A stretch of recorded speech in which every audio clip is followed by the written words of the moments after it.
ये भारत और भूटान का जो रिश्ता है वो एक राजनीतिक या रणनीतिक या आर्थिक रिश्ता नहीं है, बल्कि वो एक रिश्ता है जो हमारे दोनों देशों को सभ्यता और सांस्कृतिक विरासत जो है उस पे आधारित है। हमें बौद्ध धर्म है, कला है, त्योहार है, पारंपरिक धरोहर है जो दोनों के देशों के बीच में एक विश्वास और एक भावनात्मक जुड़ाव पैदा करती है। वो है भूटान के जो एफएमसीजी सेक्टर है उसमें 80% भारत के प्रोडक्ट का व्यापार होता है। नमस्कार, भारत एक्सप्रेस देख रहे हैं आप। आपके साथ मैं हूं उज्जवल मिश्रा। भूटान के प्रधानमंत्री दासो शेरिंग टोब्गे आज अयोध्या के दौरे पर थे और जहां उन्होंने अयोध्या में रामलला के दर्शन किए। इससे पहले उनका बिहार का दौरा था, जहां उन्होंने नालंदा उनका दौरा था और वहां पर उन्होंने इससे एक मंदिर का उद्घाटन भी किया और तमाम काफी सारे यात्राओं में उनकी चीजें रही। अयोध्या से हमारे साथ मनमीत जुड़े हुए हैं। मनमीत, आज क्या कुछ अयोध्या में उनका कार्यक्रम रहा और जो तस्वीरें आई वो कहां कार्यक्रम था और क्या कुछ उन्होंने किया? आज कौन कौन मौजूद था? देखिए, बहुत महत्वपूर्ण है। अगर आप देखिए तो भूटान और भारत के बीच मैत्रिक संबंध है। आज अगर आप देखिए जिस तरीके से भूटान के प्रधानमंत्री दाशो शेरिंग टोब्गे आज अयोध्या आए हैं, लगभग 9:30 बजे के करीब महर्षि वाल्मीकि इंटरनेशनल एयरपोर्ट पर उनका विमान आया, यहाँ पर लैंड किया। उसके बाद यहाँ पर रेड कारपेट से बिछाकर उनका स्वागत किया गया। खुद उत्तर प्रदेश सरकार के मंत्री और अयोध्या के प्रभारी मंत्री सूर्य प्रताप शाही मौजूद रहे। अयोध्या के जनप्रतिनिधि यहाँ पर मौजूद रहे, वहां पे उनका भव्य स्वागत किया गया। जो अयोध्या की परंपरा, उस परंपरा के तहत उनका स्वागत हुआ और स्वागत के बाद सीधे प्रधानमंत्री भूटान राम जन्मभूमि रामलला के दरबार में गए और रामलला के दरबार में लगभग 1 घंटा 40 मिनट तक गए।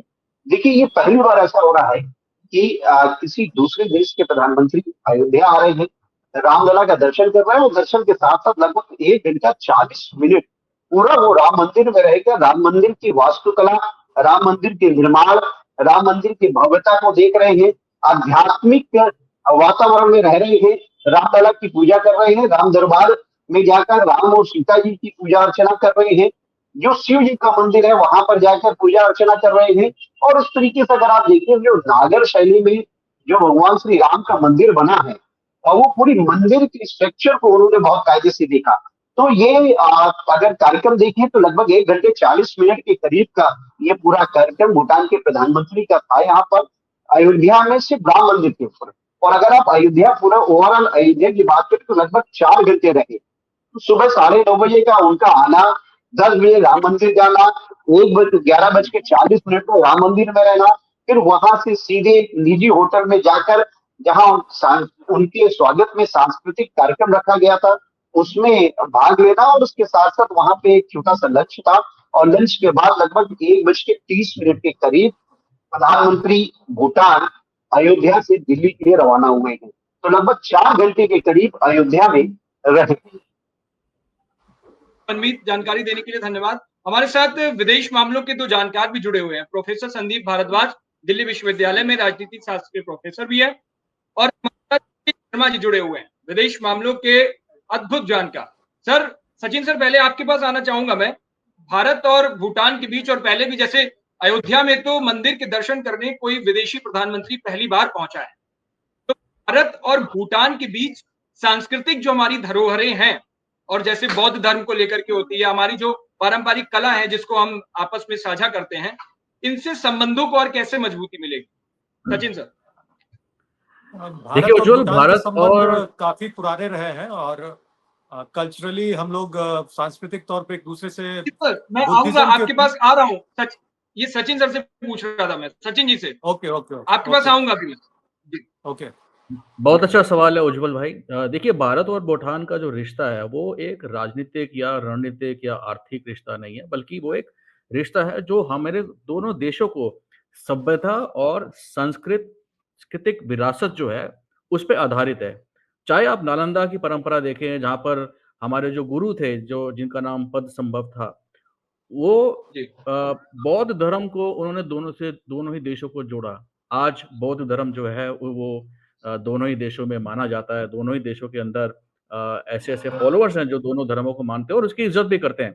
गुरु पद्मसंभव जो है उनको भूटान में सेकंड बुद्धा के नाम से भी जाना जाता है और यही रीज़न है कि आप देखेंगे कि जो भूटान के जो त्योहार हैं, वहाँ की जो पारंपरिक कला है, वहाँ का जो हस्तशिल्प है, वो भारत और भूटान के लोग उसमें एक साथ भाग लेते हैं। जी इस पूरे अगर आप प्रकरण को देखते हैं तो इसके सांस्कृतिक विरासत की आप बात करते हैं, आप रिश्तों की बात करते हैं, तो देखिए हमें बौद्ध धर्म है, कला है, त्योहार है, पारंपरिक धरोहर है, जो दोनों के देशों के बीच में एक विश्वास और एक भावनात्मक जुड़ाव पैदा करती है, वो है। अगर आप उदाहरण देखेंगे तो पद संपदा जैसे मैंने आपको बताया, नालंदा जो परंपरा है, वही दोनों देशों के अंदर बड़ी प्रखर है। भारत में मठों और सांस्कृतिक संस्थानों को बहुत ज़्यादा बल दिया जाता है, बहुत ज़्यादा उनके लिए सहयोग किया जाता है, उनके लिए कार्यक्रम किए जाते हैं। यही जो धारणा है वो भूटान में भी रहती है। तो ये रिश्ता जो है ये खाली सांस्कृतिक रिश्ता नहीं है, इसके ये जो प्रधानमंत्री जो आए हैं इनके बहुत सारे और भी मायने हैं जो कि हम आगे इसमें डिस्कस करेंगे। संदीप सर, इन दिनों टैरिफ टैरिफ की बहुत बात हो रही है और भारत और भूटान के बीच दोस्ती जग जाहिर है और काफी लंबे वक्त से ये दोस्ती बरकरार है। तो जो ट्रेड एग्रीमेंट है हमारे दोनों देशों के बीच, उनमें क्या-क्या व्यापार हम करते हैं और जो फ्री ट्रेड एग्रीमेंट है, उससे हमारी अर्थव्यवस्था को कैसे फायदा है पहुंचता है? अगर ट्रेड की बात की जाए तो भारत और भूटान के बीच जो ट्रेड चल रहा है उसमें भारत ज्यादा व्यापार कर रहा है भूटान से, भूटान हमसे कम व्यापार कर रहा है। उसमें ज्यादातर ग्रीन एनर्जी और एनर्जी सेक्टर, हाइड्रो पावर जो है उस पे वो ज्यादा जोर देते हैं। भारत को इसकी जरूरत रहती है तो भारत उससे वो भी खरीदता है, लेकिन ज्यादातर जो ट्रेड का मैटर है उसमें यही है। उसके बाद अलावा जो भारत जो है भूटान के जो एफएमसीजी सेक्टर है उसमें 80% भारत के प्रोडक्ट का व्यापार होता है। इसलिए देखा जाए तो व्यापार संतुलन जो है भारत के पक्ष में रहता है और भूटान उसमें कहीं पिछड़ जाता है। भूटान ये बार बार मांग करता रहा है भारत से कि जो एग्रीमेंट है या जो कुछ और सेक्टर्स हैं जिसमें भूटान भारतीय मार्केट में इंटर कर सकता है उसमें उनको छूट दी जाए। इसमें अगर ट्रेड एग्रीमेंट की बात हो रही है, भारत को अगर कुछ सप्लाई करना है और ज्यादा, जिस तरह से अमेरिका और अन्य से देशों से भारत के जो ट्रेड संबंध खराब हो रहे हैं, उसमें और भी ज्यादा जरूरत है कि भूटान जैसे देश जो है जहाँ पे भारत अपने ज्यादा से ज्यादा सामान भेजता रहा है वहां और भी वो सामान भेज सके, उनकी जरूरतों को पूरा कर सके, जिससे भारत का जो व्यापार है दूसरे जगह से कहीं से रुक रहा है तो इससे माध्यम से, इन देशों के माध्यम से भारत का जो वो प्रोडक्शन है वो कहीं खप सके मार्केट में।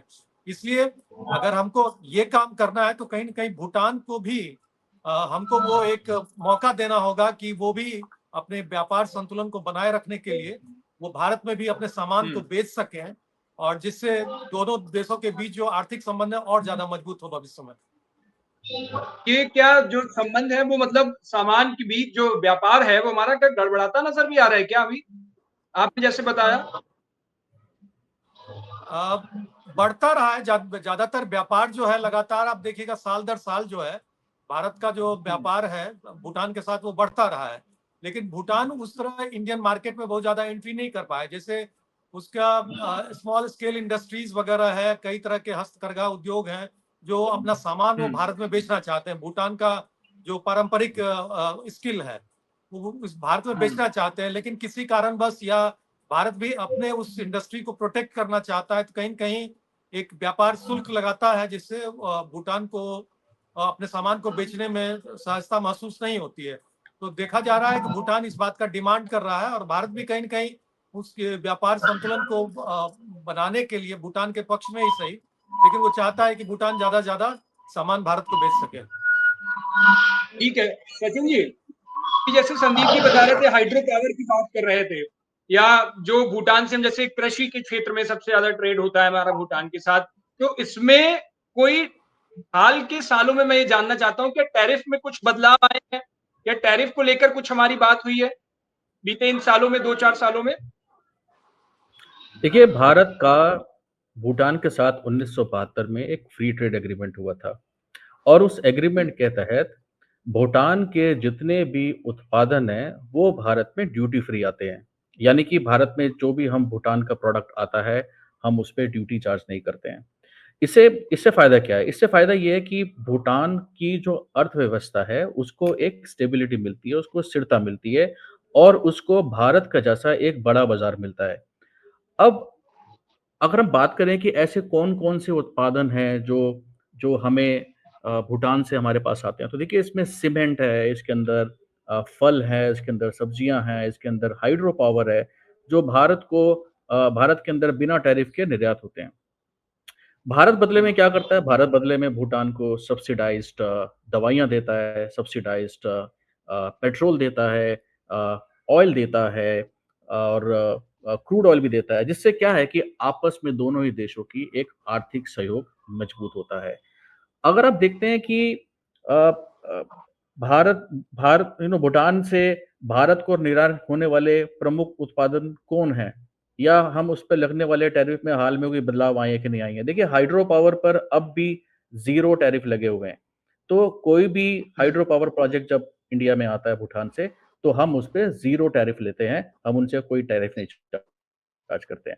भारत ने अगर आप देखते हैं भूटान के जो कृषि उत्पाद आते हैं, उसमें भी विशेष छूट दी गई है। तो कोविड-19 के दौरान इनफैक्ट भारत ने भूटान के टमाटर जो हैं, जो विटामिन सी का जो सोर्स होता है या संतरे हैं या सेब है, इसका आयात बढ़ाकर उनकी जो इकोनॉमी है, उसको भी बहुत ज़्यादा स्थिर किया था। इसका असर ये हुआ था कि तकरीबन 3 बिलियन जो जीडीपी है जिसकी भूटान की जो जीडीपी है, बहुत छोटी अर्थव्यवस्था है। इस कोविड के संकट में उसको एक स्थिरता मिली थी। तो कहीं न कहीं भारत और भूटान जो है, वो एक बहुत ही मैत्री संबंध रखते हैं। दोनों के अंदर कोई कॉम्पिटिटिव जो जो पैरामीटर्स होते हैं, वो नहीं आते हैं। एक सपोर्ट मैकेनिज़्म के साथ काम करते हैं और भारत का हमेशा एक ये रुख रहता है कि अपने पड़ोसी देशों के साथ जितना हो, वो एक मैत्री संबंध बना के रखे और एक-दूसरे की इकोनॉमी को स्ट्रेंथन करें और यही ऑब्जेक्टिव था जब हमने फ्री ट्रेड एग्रीमेंट 1972 में भूटान के साथ साइन किया था। ठीक है, मैं डब्ल्यूटीओ के कॉन्टेक्स्ट में भी बात करूँगा। उससे पहले मनमीत, ये जानकारी भी आ रही है कि शाम में डिनर भी या लंच कुछ है शाम में आज जिसमें सारे नेताओं की मुलाकात होनी है वहाँ पे? नहीं, ऐसा कुछ नहीं है क्योंकि प्रधानमंत्री भूटान के यहाँ से जा चुके हैं दिल्ली के लिए और दिल्ली में ही सारे कार्यक्रम उनके हैं। अयोध्या की अगर आप देखें तो अयोध्या में जो मुख्य था वो राम मंदिर का दर्शन है और दर्शन उन्होंने किया है, अपनी पत्नी के साथ पूरा दर्शन पूजन किया है और ये विशेष उनका कार्यक्रम रहा है भूटान का के प्रधानमंत्री के यहाँ पर। और देखिए ये एक बड़ा मैसेज है पूरे विश्व को और हम अगर अयोध्या की बात करते हैं तो अयोध्या को विश्व पर्यटन स्थली के रूप में जैसे कि केंद्र की नरेंद्र मोदी सरकार और उत्तर प्रदेश की योगी आदित्यनाथ सरकार इसको बनाना चाहती है, तो उसमें अगर आप देखें तो ये एक बहुत बड़ा मैसेज देने वाली स्थिति आज की रही है जब प्रधानमंत्री भूटान के यहाँ पे रहे हैं और कोई भी राष्ट्राध्यक्ष अभी इस तरीके से राम मंदिर दर्शन करने के लिए जो बाहरी देश है वहां से या मित्र देश हैं नहीं आए थे यहाँ। हुँ, तो ये पहली बार ऐसा हुआ कि मित्र देश के प्रधानमंत्री यहाँ पर आए, उन्होंने दर्शन पूजन किया, एक बड़ा मैसेज है। और देखिए हमारा जो विकास अगर देखें अयोध्या का जो पर्यटन विकास है वो बहुत महत्वपूर्ण है। पर्यटन विकास तभी हो सकता है और पूरे देश में अगर आप देखिए अगर हम पर्यटन की बात करते हैं तो पर्यटन से एक बड़ी इकोनॉमी हमारे विश्व से अयोध्या अच्छा और पूरे मनमीत, एक भारत को आती है। एक सवाल यहाँ पर बड़ा लोग वहाँ चर्चा चल रही है इसकी सोशल मीडिया पर भी कि पहली बार कोई विदेशी प्रधानमंत्री अयोध्या के राम मंदिर में दर्शन करने गया। मुख्यमंत्री योगी आदित्यनाथ की गैर मौजूदगी वहां पर सवाल उठा रही है। लोग पूछ रहे हैं कि योगी आदित्यनाथ क्यों नहीं मौजूद थे, कहाँ थे वो, तस्वीरों में कहीं दिखाई नहीं दिए। योगी आदित्यनाथ क्यों नहीं पहुंचे वहां पे?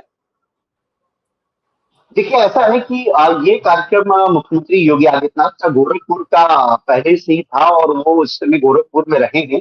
हालांकि जो उत्तर प्रदेश सरकार के प्रतिनिधि जो मिनिस्टर हैं, जो अयोध्या के प्रभारी मंत्री हैं, सूर्य प्रताप शाही वो यहाँ पे मौजूद रहे, अयोध्या के सारे जनप्रतिनिधि यहाँ पर मौजूद रहे और अधिकारी जो है जिस तरीके से एक प्रधानमंत्री का जो स्वागत होता है रेड कार्पेट वो सारी प्रक्रिया यहाँ पे अपनाई गई।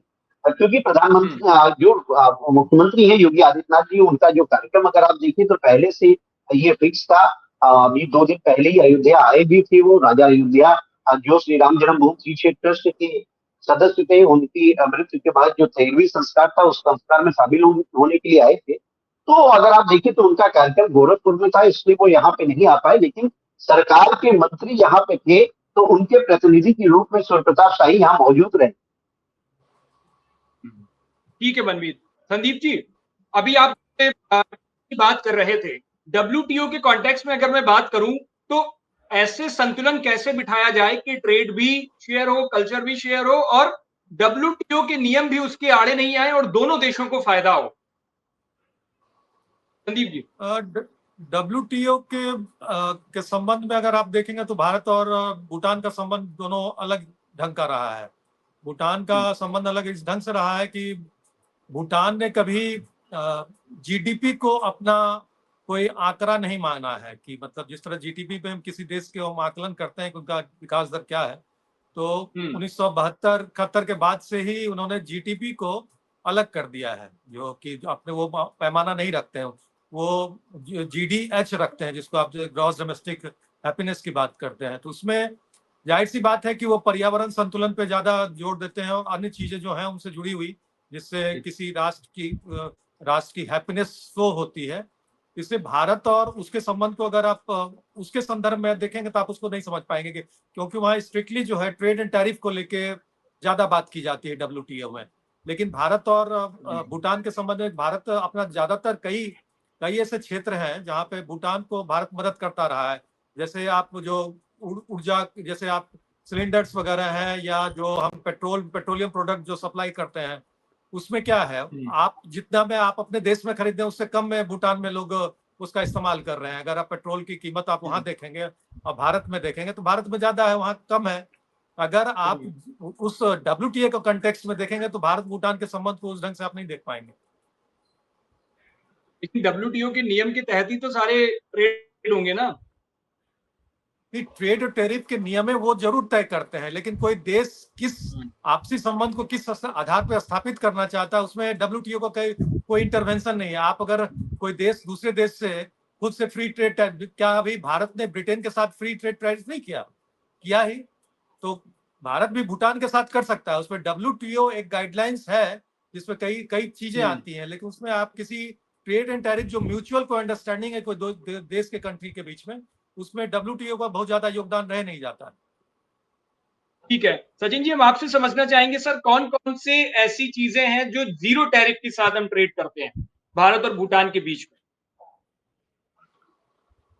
देखिए, जैसे मैंने अभी आपको बताया कि जो जीरो टैरिफ है वो जो ऑयल है, क्रूड ऑयल है, जो हरी सब्जियां हैं और एनर्जी सेक्टर है, इलेक्ट्रिसिटी है, ये बिल्कुल ही फ्री ट्रेड प्रोटोकॉल वर्ल्ड में चलता है दोनों देशों के बीच में। देखिए, जहाँ तक हम डब्ल्यूटीओ की बात करते हैं तो डब्ल्यूटीओ के जो नियम हैं वो सबके लिए सामान्यता होते हैं, लेकिन हमने डब्ल्यूटीओ के अंदर कुछ प्रोविजंस ऐसे हैं जहाँ पर आप किसी भी विकासशील देश हो या आपका कोई पड़ोसी देश हो, आप उनके साथ कुछ स्पेशल या डिफरेंशियल ट्रीटमेंट की ट्रीटी साइन कर सकते हैं, जिसके अंदर आपको उस देश के साथ एक फ्री ट्रेड का जो एक्सेस है वो मिल जाता है। यानी कि ज़रूरी नहीं है कि आप उस देश के साथ जो ट्रेड कर रहे हैं उसको आप टैरिफ लगाएं या टैक्सेस लगाएं, क्योंकि आप एक दूसरे को सपोर्ट करना चाहते हो। तो डब्ल्यूटीओ की जो प्रोविजंस है वो आपको इतना परमिशन देते हैं कि आप खुद ही आप चूज करें कि आप किस देश के साथ मोस्ट फेवर्ड नेशन के प्रोविजन के अंदर आप उनके साथ एक फ्री ट्रेड वाला व्यापार करना चाहते हैं। और इसी प्रोविजनिंग के अंदर 1972 में फ्री ट्रेड एग्रीमेंट हुआ जहाँ पे टैरिफ की छूट है। अब बात करते हैं कि देखिए इसमें क्या होता है कि जब हमने 1972 में ये ड्यूटी फ्री वाला जो एक्सेस दिया भूटान को इंडियन मार्केट के अंदर, तो इसको क्षेत्रीय या द्विपक्षीय विशेष समझौता भी माना जाता है, अगर आप इसको एक इंटरनेशनल ट्रेड के पॉइंट ऑफ व्यू से देखते हैं। इससे क्या होता है, इससे जो भूटान है उसको वैश्विक स्तर पर भारत के साथ प्रतिस्पर्धा करने की बजाय भारत के साथ बड़े बाजार तक सीधा और सुरक्षित एक्सेस मिलता है। यानी कि आप जो भूटान है वो कहीं न कहीं भारत के साथ भी एक बिज़नेस करता है या भारत के साथ कोलैबोरेट करके वो और भी बड़ी मार्केट्स में जा सकता है, जिसमें दोनों ही देशों की इकोनॉमी को बेनिफिट होता है। तो ये जो डब्ल्यूटीओ के जो प्रोविजंस हैं वो हमें कहीं न कहीं फ्लेक्सिबिलिटी देते हैं एज़ अ कंट्री कि हम अपने जो कोई मोस्ट फेवर्ड नेशंस भौगोलिक हैं संरचना भी दिक्कत करती है, जैसे भूटान एक लैंडलॉक्ड कंट्री है, तो ये भौगोलिक संरचनाएं कुछ तकलीफें पैदा करती हैं। नहीं, ये भौगोलिक का इसमें कुछ नहीं है, लेकिन हाँ, आप वो एक रिस्ट्रिक्शन वहाँ पे ये होती है कि जो भी जिसके साथ भी आप फ्री ट्रेड करना चाहते हैं, कहीं न कहीं वो आपके पड़ोसी देश होने चाहिए। ठीक है, संदीप जी आखिरी सवाल आपसे और पूछेंगे। चीन के साथ भूटान के पिछले कुछ दिनों से देख रहा हूँ कि संबंध भी अच्छे हो रहे हैं, उसमें आपस में संबंध बढ़ भी रहे हैं चीन और भूटान के बीच। अभी आपने देखा था कि सीमा वार्ता जब हुई थी, तब भी हमने देखा था कि अच्छी कनेक्टेड, तो वो भारत के लिए क्या चिंता का सबब है, चिंता का विषय है? नहीं, अब तो देख लीजिए कि भारत और चीन के संबंध भी सुधर रहे हैं, तो अगर ये कहा जाए कि वो चिंता का विषय तब तक था जब भारत और चीन के संबंध अच्छे नहीं थे। लेकिन अगर ऐतिहासिक तौर पर देखिए तो भूटान और भारत का जो संबंध है वो अलग लेवल का है, क्योंकि भूटान अपने प्रोडक्ट को इंटरनेशनल मार्केट में इंडियन पोर्ट के थ्रू ही बेचता है। वो एक्सेस भारत फ्री में उसको देता है कि आप अपने सामान को भारत के थ्रू आप दुनिया के बाजारों में बेच सकते हैं। और भारत जिस तरह से एक बड़ा धन खर्च करता है भूटान की अर्थव्यवस्था के लिए और भूटान को सप्लाई करने के लिए सब्सिडाइज रेट पे, और इस तरह से कोई नया नहीं है, ये 1949 से चला आ रहा है लगातार भारत, क्योंकि एक बफर जोन के रूप में भी काम करता है, जो भारत और चीन के बीच में एक बफर जोन के रूप में। लेकिन भूटान के जो सांस्कृतिक संबंध रहे हमेशा जो है वो भारत के साथ ज्यादा अच्छे रहे, इसलिए वो नेपाल की तरह बैलेंस नहीं करता है कभी कि भारत और चाइना के बीच जिस तरह से गेम प्ले करता है नेपाल, उस तरह से भूटान ने कभी गेम प्ले नहीं किया है। वो उसमें अगर भारत के साथ जो संबंध है वो अलग संबंध है उनके, और चाइना के साथ उनके अलग संबंध है।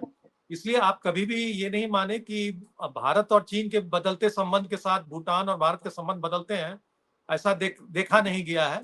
ठीक है, इवन भारत ने डोकलाम मामले में भी, जब डोकलाम वाला इशू हुआ था भारत चाइना के बीच में, उसमें भी देखे थे कि भूटान का एक अलग एक स्टैंड रहा था जो भारत के पक्ष में ही कहीं ना कहीं था। और दूसरी बात, जो भूटान की आर्मी भी है उसकी भी ट्रेनिंग ऑलमोस्ट जो है भारत के द्वारा ही कई स्तर पर दी जाती है। तो आप इसलिए ये मान सकते हैं कि भूटान और भारत का संबंध जो पारंपरिक के दो पड़ोसी देशों के संबंध से कहीं हटके ऊपर की तरफ है। सर बहुत बहुत शुक्रिया। जी सचिन सर, जी जी जी, मैं इसमें जो संदीप जी ने कहा उसमें थोड़ा ऐड करना चाहूँगा। देखिए, भारत जो है वो भारत और भूटान के जो रिश्ते हैं बहुत ही मैत्रिक रिश्ते हैं। हम फ्री ट्रेड करते हैं, हम सब कुछ करते हैं। लेकिन हमें ये भी कहीं न कहीं समझना पड़ेगा कि जो चीन है, चीन की जो एक पॉलिटिक्स है, वो है अपना विस्तार करने की पॉलिटिक्स। और जब वो विस्तार वाले मोड में आता है, तो वो दूसरे अपने जो देश हैं, पड़ोसी देश हैं, उनके साथ जितना मर्ज़ी वो पैसा लुटा सकता है, चाहे वो उनको सपोर्ट कर सकता है, टेक्नोलॉजी ट्रांसफ़र करता है, वेपन्स का ट्रांसफ़र करता है, जैसा आपने देखा होगा पाकिस्तान को करता है, श्रीलंका को करता है। ये बहुत इम्पोर्टेंट चीज़ है भारत के लिए कि भारत ये निगाह रखे कि भूटान के और चीन के रिश्ते किस तरह आपस में डेवलप हो रहे हैं। क्योंकि हमारे रिश्ते चाइना के साथ डेवलप हो रहे हैं, लेकिन मैं आपको ये भी बता देता हूँ कि ये हमारी मजबूरी है कि हम चाइना के साथ अपना रिश्ता डेवलप कर रहे हैं। चाइना के साथ हमारा ट्रेड सरप्लस रहता है, तो वहाँ पे हमारे को इकोनॉमिकली कोई बेनिफिट नहीं है। लेकिन अगर चाइना का और भूटान का रिश्ता डेवलप होता है, तो कहीं न कहीं भारत के लिए चिंता का मैटर है। लेकिन क्योंकि प्रधानमंत्री यहाँ पे आए हैं और चीन डोकलाम के ऊपर काफ़ी दबाव बना रहा है भूटान के ऊपर, मुझे लगता है ये बहुत अच्छी शुरुआत है भूटान की कि वो आए हैं और कहीं न कहीं ये हमारे राजनीतिक संबंध, हमारे जो व्यापारिक संबंध है, इसको कहीं न कहीं और घनिष्ठता दिखाता है और दिखाता है कि कहीं न कहीं भूटान जो है, वो स्ट्रैटेजिकली और पॉलिटिकली और फाइनेंशियली एंड इकोनॉमिकली भारत के साथ इस पूरे दौर के अंदर अलाइन्ड है। ठीक है, thank you so much sir. Sachin sir बहुत आसान और सरल भाषा में समझाने के लिए बहुत-बहुत शुक्रिया आपका। संदीप सर, मनमीत जुड़ने के लिए बहुत-बहुत धन्यवाद आप सभी मेहमानों का, हमारे दर्शकों तक जानकारी पहुंचाने के लिए। तो कुल मिलाकर के भारत और भूटान के बीच जो लंबे दौर के रिश्ते हैं, वो अब एक नई पटकथा भी लिख रहे हैं और इसीलिए शायद पहली बार कोई विदेशी प्रधानमंत्री अयोध्या पहुंचा है रामलला के मंदिर दर्शन करने के लिए, और उसमें सबसे पहला नाम जब लिखा जाएगा तो भूटान के प्रधानमंत्री का लिखा जाएगा। अब ये देखने वाली बात होगी कि भूटान और भारत के रिश्तों में और मजबूती कैसे आती है, ये आने वाला वक्त तय करेगा। देश और दुनिया की बाकी तमाम खबरों के लिए देखते रहिए भारत एक्सप्रेस।